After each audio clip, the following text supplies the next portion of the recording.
Hello everyone, welcome back to another video. Welcome back to another video here on Ghost Paper.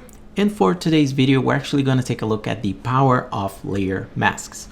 And layer masks, the reason there is power behind them is because it allows us to create non-destructive work. And that's really what I want to show you today in this video. So taking a look at this file that I quickly prepared for you guys here, we have a group and we have a background layer. The background layer is this like kind of a salmon layer. And then we have a circle, straight up circle. And we have a few layers here that are acting to give a little bit of volume to this circle, becoming a sphere. So we have a little bit of lights happening on the top left, and on the bottom right, we have shadows 1 and 2, one in overlay, the other one as color burn. And the duality of those two layers really creates this really nice shadow, kind of a burnt look that we see here. That is of course coming from the color burn, but then a little bit more coming from the overlay layer as well.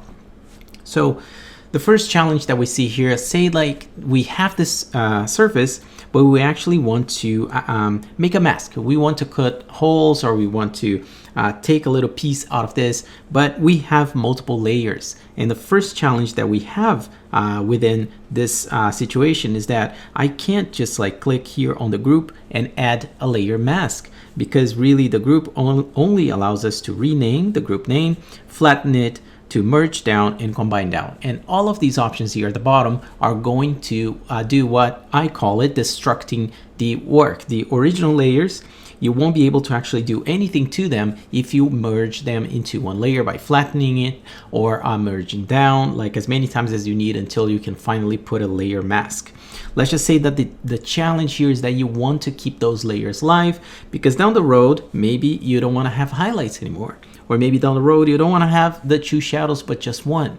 So how do we actually achieve this? So the first thing that we want to do here is that using circle as our base layer, we're going to create a few clipping masks, or setting our layers as clipping masks. So first shadow goes as clipping mask. We're going to click on the second one, and it's gonna we're going to set as clipping mask as well, and as well for the lights on the top left. So now what's happening here is similar to another video that I've made. So I'm going to link it here on the top right side of the video, which is a video that I'm talking about clipping masks. And if you haven't watched this video yet, I also highly recommend, because it really goes deep into what we can do with clipping masks.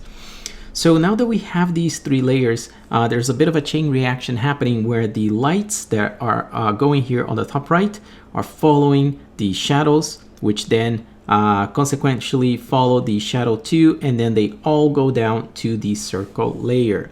Meaning that if I turn off my base layer, everything disappears, because everything now is hanging on the alpha, or the mask that comes from our base layer. So again, in this chain reaction, the base becomes the master, holding the opacity and visibility of all these layers that are here at the top, or all of these layers that have the little arrow pointing down. So now we can then click on the circle and select mask to create our layer mask. And now we're able to, using a complete black value color, I'm just going to go here into the color value and show you that we are really at the very bottom. With any brush, let's just use the studio pen here. And now if I paint, I'm actually taking out from this surface of this circle. And what's really cool is that by doing that just on a layer mask, I'm not actually erasing the base layer, and I'm not doing anything to the other layers as well. I'm just basically playing with the visibility of our base layer, and that's what we call non-destructive work. What that allows you is that if you are actually doing stuff for, like, say, like if this is a freelance work, if you're doing something for a client, something that your the final say doesn't really depend on you. If you're doing a project and something changes, if the client has any other direction, wants to change the color of the circle but not the colors of the lights and shadows, you have a file that has layers. It's a non-destructive file which allows you to change these colors very easily. So to show you like an example, just here back in the circle, I'm just going to select any color, this yellow, and if I drop it down, now we've colored the circle with a different shade, and all the other layers are respecting that tone, and making everything cohesive to the new color, which is now yellow.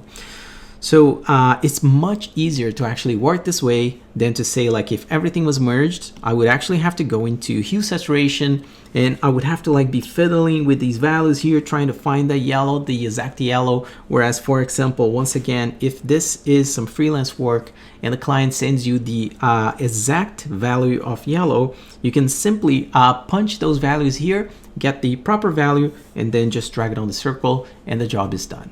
So I hope that you can you have like a better sense now that I'm trying to explain the pros of actually working with layer masks. So for example, I'm just going to clear. So once you click clear, you actually erase all of the you clean up the layer mask to be full on opacity once again. So I'm just going to make, for example, a lasso mask, and now I can also do color dragging. So by doing color dragging, the same color dragging that we do to fill colors, we can now, by using layer masks and the color of full black, we can now do color dragging to erase parts of the mask, which is something that, you know, it's not a feature that's talked a lot of times on around Procreate. And you can then all of a sudden have like a lot of powerful tools to create some really interesting shapes. Say like if you're doing something that kind of looks like maybe could be like a leaf of a palm tree. It could be anything that you're actually creating, but you don't want to go into really changing the layers. We are, once again, if I click here on the layer mask and go clear, we're back here on the circle. So again, the powerful tool of layer mask, once you figure it out which one is your base layer, and being able to create changes to this layer without affecting your file in a way that is done for good, that you would have to like make copies, you don't have to duplicate layers. Layer mask is really here to help you out. So that's it for this video, guys. I hope you guys enjoyed it, and if you did, a like would be super appreciated, as well as leave a comment down below if you actually ever used layer mask, or if you prefer to use any other ways here to actually you know, make changes to a file. They are non-destructive. If you know any other non-destructive ways to actually work in Procreate, let me know in the comment section down below. And also make sure to subscribe to the channel for more reviews, tips and tricks, and speed paint videos. And that is all to make you a better digital illustrator. Thank you so much for watching, and I'll see you on the next one. Ciao.